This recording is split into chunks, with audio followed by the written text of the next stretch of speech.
Good morning students. आज की इस क्लास में हम 24 अगस्त 2023 के लिए करंट अफेयर्स के एमसीक्यूज डिस्कस करेंगे। So let's begin.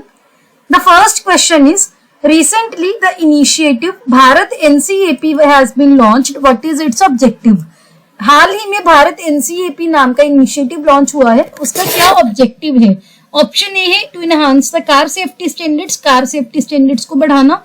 Option B है to decrease India's reliance on imports of lithium, India की लिथियम के इंपोर्ट्स पर डिपेंडेंसी को कम करना। ऑप्शन सी है to replace aviation fuel with renewable sources, जो रिन्यूएबल सोर्सेज है उससे एविएशन फ्यूल को रिप्लेस करना, यानी कि जो एविएशन फ्यूल है जो एयरप्लेन्स वगैरह में यूज होता है उसको रिन्यूएबल सोर्सेज से रिप्लेस करना।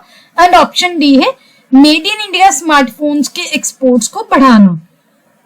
यहाँ पर आप इस क्वेश्चन का सोर्स देख सकते हैं। भारत एनसीएपी क्या है, ये भारत की जो कार सेफ्टी स्टैंडर्ड्स है उसको बढ़ाने के लिए लॉन्च किया गया है। इसके अंडर इंडिया खुद का car crash testing program launch करेगा। इसमें क्या होगा कि जो कंपनीज हैं, कार मैन्युफैक्चरर्स हैं, वो अक्टूबर से वॉलंटरी बेसिस पर खुद अपनी इच्छा से अपनी कार के मॉडल्स टेस्ट करवा सकते हैं, जिसको टेस्टिंग के बाद स्टार रेटिंग दी जाएगी। 1 से लेकर 5 तक जो है स्टार्स, 1 to 5 स्टार्स दिए जाएंगे। जो भी उनके जो सेफ्टी प्रोटोकॉल्स वगैरह हैं, जो किसी भी क्रैश में वो मॉडल कितना सेफ्टी प्रोवाइड करेगा, कितना उस चीज को रेजिस्ट कर पाएगा, उसको डिपिक्ट करेगा। तो बेसिकली ये जो है 1 to 5 स्टार्स व्हीकल्स को असाइन किए जाएंगे एक इवेल्युएशन के बाद, जो कि 3 पैरामीटर्स के बेस्ड इवेल्युएशन होगी। कौन कौन से 3 पैरामीटर्स? अडल्ट ऑक्यूपेंट प्रोटेक्शन, जो अडल्ट है उसमें जो अडल्ट बैठा होगा उसकी प्रोटेक्शन, जो चाइल्ड है अगर उस गाड़ी में उसकी प्रोटेक्शन, और सेफ्टी असिस्टेड टेक्नोलॉजीज जो उस कार में प्रेजेंट होंगी। तो ये जो 3 फैक्टर्स हैं, ये इसके बेसिस पर स्टार रेटिंग दी जाएगी।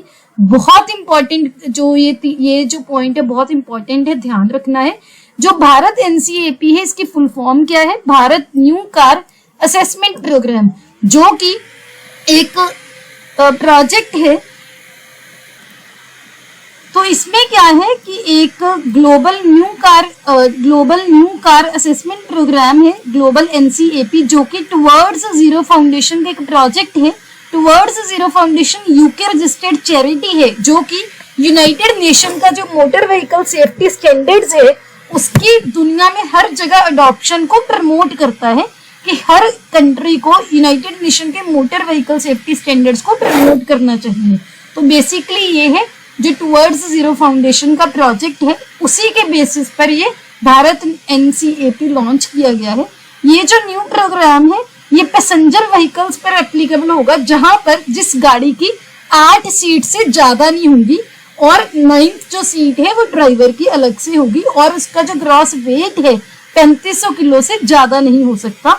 ये बेसिकली अभी जो सून टू बी पब्लिश्ड एक ऑटोमोटिव इंडस्ट्री स्टैंडर्ड 197 है, उसी पे बेस्ड है, जो कि टेस्टिंग प्रोटोकॉल को ले डाउन करती है। तो जो ये industry automotive standard industry standard 197 है, ये भी आपको ध्यान रखना है। सभी पॉइंट्स काफी इंपॉर्टेंट है, आपको ध्यान रखने हैं। तो इसका आंसर है option A, that is to enhance car safety standards. Next question is the Fukushima nuclear plant is located in. Fukushima nuclear plant कहाँ पर लोकेटेड है? ऑप्शन ए है चाइना, ऑप्शन बी है नॉर्थ कोरिया, ऑप्शन सी है South Korea, and option D है Japan. यहाँ पर आप देख सकते हैं फुकुशिमा न्यूक्लियर प्लांट का जो ये क्वेश्चन है उसका सोर्स ये जापान में है। जापान ने रिसेंटली अनाउंस किया है कि वो फुकुशिमा न्यूक्लियर प्लांट से पानी रिलीज करेंगे। तो ये क्या था, 2011 में एक ट्रेजेडी हुई थी फुकुशिमा न्यूक्लियर पावर प्लांट में, जो कि तब जो सुनामी और अर्थक्वेक से लिंक की जाती है कि शायद उसकी वजह से हुआ था। तो अब 12 साल के बाद वर्ल्ड का जो वर्स्ट न्यूक्लियर डिजास्टर था, उसके 12 साल बाद जापान इस ये पावर प्लांट है इससे पानी को रिलीज करेगा पैसिफिक ओशन में, जिसकी वजह से काफी क्रिटिसिज्म जापान को देखने को मिल रहा है। चाइना जिसने पहले कुछ आप बोल सकते हो कुछ हिस्सा जापानीज फूड शिपमेंट्स का रोक दिया था, उसने भी काफी क्रिटिसाइज किया है इस अनाउंसमेंट को। हांगकांग और मकाऊ ने भी बोला है कि वो जो एक्वेटिक प्रोडक्ट्स हैं जो जापानीज 10 जापानीज रीजन से वो उसका इंपोर्ट को बैन कर देंगे। तो ये सभी चीजें हैं जो सभी कंट्रीज हैं इसके लिए क्रिटिसाइज कर रही हैं। लेकिन जापान ने इंसिस्ट किया है कि जो ग्रेजुअल धीरे धीरे डिस्चार्ज होगा 500 से भी ज्यादा ओलंपिक स्विमिंग पूल्स में 500 में से भी ज्यादा ओलंपिक स्विमिंग पूल्स की क्वांटिटी का धीरे धीरे हम इसको रिलीज करेंगे नॉर्थ ईस्ट जापान में जो ये साइट है। इससे क्या होगा कि इसके जो इफेक्ट्स हैं माल इफेक्ट्स नहीं होंगे। Fukushima Daiichi nuclear power station जो है ये एक मैसिव अर्थक्वेक और सुनामी की वजह से नॉकआउट हुआ था, मैंने आपको अभी बताया। तो इसी वजह से न्यूज में था, आपको पता होना चाहिए कौन सी कंट्री में है, जापान में। Next question is Hugues Fabrice Zango, I am sorry अगर मैं नाम गलत प्रोनाउंस कर रही हूँ। He gave Burkina Faso the first global title. He is related to which sport? तो जो ये हुगुइज फेब्रिस जेंगो हैं ये एक स्पोर्ट्स प्लेयर हैं जिन्होंने बुर्किना फासो को पहला ग्लोबल टाइटल जो दिलाया है। कौन सी स्पोर्ट्स से ये रिलेटेड है? ऑप्शन ए है बैडमिंटन, ऑप्शन बी है ट्रिपल जंप, ऑप्शन सी है table tennis and option D है गोल्फ। यहाँ पर आप देख सकते हैं Django makes athletics history for Burkina Faso in triple jump. तो ये ट्रिपल जंप से रिलेटेड है। ये जो प्लेयर हैं इन्होंने बुर्किना फासो को पहला ग्लोबल एथलेटिक्स टाइटल जिताया है क्योंकि इन्होंने men's triple jump world gold medal जीता है जो कि अभी बुडापेस्ट में हुआ था, जो हंगरी की कैपिटल है, हमने डिस्कस भी किया था। तो ये आपको ध्यान रखना है क्योंकि जो रिकॉर्ड ब्रेकिंग कुछ भी होता है वो आपको पता होना चाहिए। तो इसका आंसर है option B, that is triple jump. Next question is John Warnock is the co founder of dash. John Warnock किसके को फाउंडर थे? ऑप्शन ए है इंटेल, ऑप्शन बी है एडोबी, ऑप्शन सी है मीटा एंड ऑप्शन डी है Google. So Adobe co founder John Warnock ही passed away recently, जिनकी आप यहाँ पर पिक्चर भी देख सकते हो। जॉन वार्नॉक जिन्होंने पीडीएफ को इन्वेंट करने में हेल्प की थी और एडोबी सिस्टम्स को फाउंड किया था, ही पास्ट अवे। पीडीएफ की क्या फुल फॉर्म है? Portable document format. और ये जो पिक्चर लगाने का क्या मकसद होता है कि जब आप एक किसी की भी पिक्चर देखते हो, विजुअल रिप्रेजेंटेशन देखते हो, वो चीज आपको दिमाग में आपके वो बिल्कुल बस जाती है, आपको ध्यान में आ जाता है। अगर एग्जाम में क्वेश्चन आता है तो रिकॉल करना इजी होता है। इसका आंसर है option B, that is Adobe. Next question is CSIR Prima ET11 is in news, it is a. CSIR Prima ET11 news में था, ये क्या है? ऑप्शन ए है ड्रोन, ऑप्शन बी है ट्रैक्टर, ऑप्शन सी है crop variety and option D है fertiliser. यहाँ पर आप देख सकते हैं CSIR Prima ET11 है जो कि एक फर्स्ट इंडिजीनियस हमारा खुद का बना हुआ ट्रैक्टर है जो कि central mechanical engineering research institute Durgapur ने डेवलप किया है। और recently union minister of state जो है साइंस एंड टेक्नोलॉजी के जितेंद्र सिंह जी, उन्होंने लॉन्च किया है इसको। CSIR CMERI they will celebrate theme based campaign, क्या नाम है उसका? 1 वीक 1 लैब 11 से 15 सितंबर में इस थीम बेस्ड कैंपेन को भी सेलिब्रेट करेंगे, जिससे वो लेबोरेटरी की कटिंग एज रिसर्च को, प्रोडक्ट्स को, टेक्नोलॉजीज को शोकेस करेंगे, जो भी फैसिलिटीज है अलग अलग स्टेक होल्डर्स को। तो आपको ये ध्यान रखना है। यहाँ पर आप पिक्चर भी देख सकते हो, ये जितेंद्र सिंह जी हैं, ये लॉन्च कर रहे हैं इस ट्रैक्टर को। इसकी आप यहाँ पर अलग पिक्चर भी मैंने लगाई है। ये इलेक्ट्रिक ट्रैक्टर है, तो आपको ये ध्यान रखना है। इसका आंसर है option B, that is a tractor. Next question is मुख्यमंत्री सीखो कमाओ योजना हैज बीन इनॉग्रेटेड इन। मुख्यमंत्री सीखो कमाओ योजना कहाँ पर इनॉग्रेट की गई है? ऑप्शन ए है उत्तर प्रदेश, ऑप्शन बी है राजस्थान, ऑप्शन सी है Madhya Pradesh and option D है बिहार। यहाँ पर आप देख सकते हैं मुख्यमंत्री सीखो कमाओ योजना स्कीम मध्य प्रदेश के चीफ मिनिस्टर शिवराज सिंह चौहान जी ने इनॉग्रेट की है। इसकी क्या जो नाम है इसका चीफ मिनिस्टर से लर्न अर्न स्कीम भी है। इसका क्या एम क्या है? ऑन द जॉब ट्रेनिंग देना, learn and earn along with skill development की लाइंस पर, और यूथ के लिए स्टार्ट की गई है जो 18 से लेकर 29 साल के बीच में जिनकी एज है। इस स्कीम के अंदर जो सिलेक्टेड यूथ होंगे उनको ट्रेनिंग दी जाएगी जो भी इंडस्ट्रीज की रिक्वायरमेंट होगी उसके अकॉर्डिंग, और उनको 8 to 10,000 स्टाइपेंड भी दिया जाएगा। तो कौन से स्टेट में जो ये लॉन्च की गई है? मध्य प्रदेश में। नेक्स्ट क्वेश्चन इज FTA यानी कि free trade agreement between India and ASEAN came into effect in. India and ASEAN के बीच में जो FTA है, कब ये इट केम इनटू इफेक्ट, कब से ये स्टार्ट हुआ था? ऑप्शन ए है 2015, ऑप्शन बी है 2010, ऑप्शन सी है 2020 एंड ऑप्शन डी है 2023।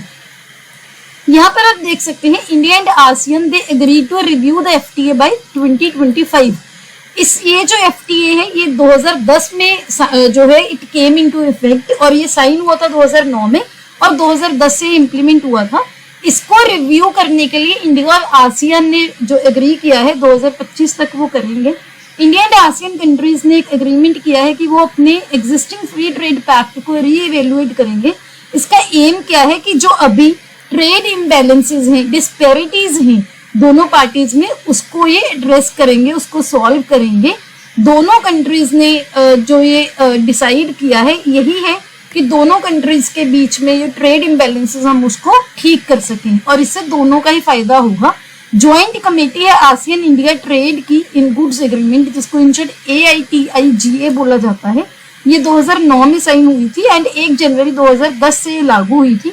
आसियान के अगर मेंबर्स की बात करें कौन कौन से हैं? Brunei, Cambodia, Indonesia, Laos, Malaysia, Myanmar, Philippines, Singapore, Thailand and Vietnam. ये मैं आपको दिखा भी देती हूँ यहाँ पर, Myanmar, Thailand, Cambodia, Singapore, Indonesia, Malaysia, Vietnam, Laos, Philippines and Brunei. ASEAN क्या है? Association of south east Asian Nations. ये साउथ ईस्ट एशियन नेशंस की एक एसोसिएशन है, काफी इंपॉर्टेंट है, काफी बार हम डिस्कस भी कर चुके हैं। आपके लिए क्वेश्चन है कि आसियान नेशंस के हेडक्वार्टर्स कहाँ पर हैं? तो इसका आंसर है option B, that is 2010। Next question is which organisation decided to launch an independent university ranking system? कौन सी ऑर्गेनाइजेशन ने डिसाइड किया है कि वो खुद का एक independent university ranking system launch करेंगे? ऑप्शन ए है आसियान, ऑप्शन बी है G20, ऑप्शन सी है SCO एंड ऑप्शन डी है ब्रिक्स।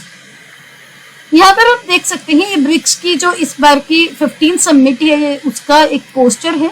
कहाँ पर ये हो रही है? साउथ अफ्रीका के जॉन्सनबर्ग में। वहीं पर हमारे जो honourable prime minister Narendra Modi ji हैं वो भी गए हुए हैं।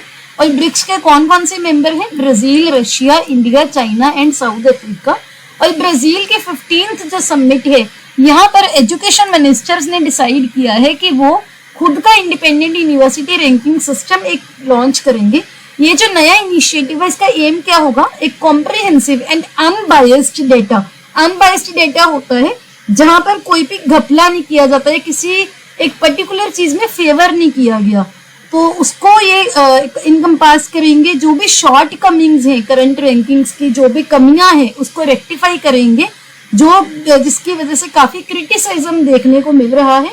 तो ये आपको ध्यान रखना है। आपके लिए क्या क्वेश्चन है कि ब्रिक्स के हेडक्वार्टर्स कहाँ पर हैं? ये अभी हमने एक शॉर्ट वीडियो में भी डिस्कस किए थे। मैंने 10 फैक्ट आपको ब्रिक्स के बताए थे इन अ शॉर्ट वीडियो। अगर आपने वो नहीं देखी, लिंक आपको डिस्क्रिप्शन में मिल जाएगा, देख सकते हैं।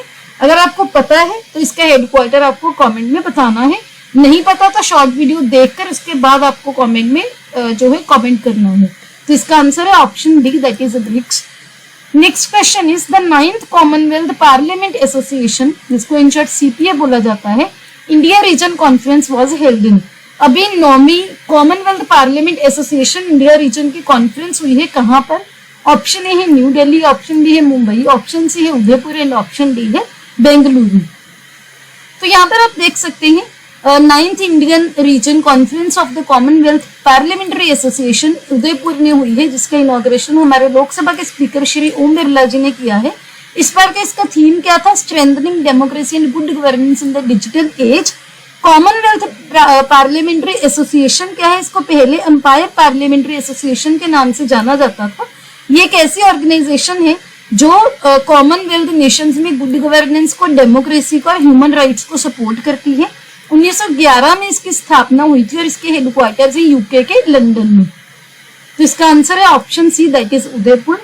Next question is India has settled its first ever crude oil payment in local currency to which country? India ने रिसेंटली क्रूड ऑयल पेमेंट अपनी खुद की करेंसी में किस देश को की है? ऑप्शन ए है सऊदी अरेबिया, ऑप्शन बी है ईरान, ऑप्शन सी है UAE एंड ऑप्शन डी है रशिया। यहाँ पर आप देख सकते हैं इंडिया ने फर्स्ट क्रूड ऑयल पेमेंट की है UAE को, यूनाइटेड अरब एमिरेट्स को, इंडियन रुपीज में सो इंडिया एंड यूएई ने बायलैटरल ट्रेड लोकल करेंसीज में सेटल करनी स्टार्ट कर दी है। इंडिया के जो टॉप रिफाइनर मेकिंग पेमेंट है वो रुपीज में की गई है। अभी हमने यूएई से 1 मिलियन बैरल ऑफ ऑयल खरीदा था, उसके बदले में हमने पेमेंट की थी। इंडिया ने जुलाई में ही यूएई के साथ एग्रीमेंट किया था कि हम दोनों देश जो हैं वो लोकल करेंसी में ट्रेड को सेटल करेंगे, डॉलर्स का यूज नहीं करेंगे। इससे क्या है, इंडिया के एफर्ट्स थे कि वो ट्रांजैक्शन कॉस्ट को कम करे, एलिमिनेटिंग द डॉलर कन्वर्जन्स। तो अभी रिसेंटली हमारे प्रधानमंत्री जी ने जब यूएई में विजिट किया तो दोनों कंट्रीज ने ये भी एग्री किया कि वो रियल पेमेंट लिंक यूज करेंगे so that cross border money transfer easy हो जाए। तो इसका आंसर है option C, that is UAE. ये हमारे सोशल मीडिया हैंडल्स हैं, इसको आप ज्वाइन कर सकते हैं, इनके लिंक आपको डिस्क्रिप्शन मिल जाएंगे। इसके बाद वैसे मुझे स्टार्टिंग में बोल देना चाहिए था, अभी मैं आपको सभी को कंग्रेचुलेट करना चाहती हूँ क्योंकि भारत ने अभी एक हिस्ट्री बना दी है। चंद्रयान 3 ने मून के साउथ पोल पर लैंड करके पहला देश बन गया है पूरी दुनिया में साउथ पोल पर लैंडिंग करने वाला, और ओवरऑल सॉफ्ट लैंडिंग करने वाला इंडिया 4th नेशन बन गया है, यूएसए, सोवियत यूनियन और चाइना के बाद। तो आपको ये पॉइंट्स भी ध्यान रखने हैं एंड हमें प्राउड होना चाहिए क्योंकि ये बहुत बड़ी अचीवमेंट है इंडिया के लिए, इसरो के लिए। So congratulations to each and every one of you. अगर आपको ये वीडियो अच्छी लगी please hit the like button, अपने दोस्तों के साथ वीडियो को शेयर कीजिए। Don't forget to subscribe to my channel. See you tomorrow at 8 o'clock। Have a nice day.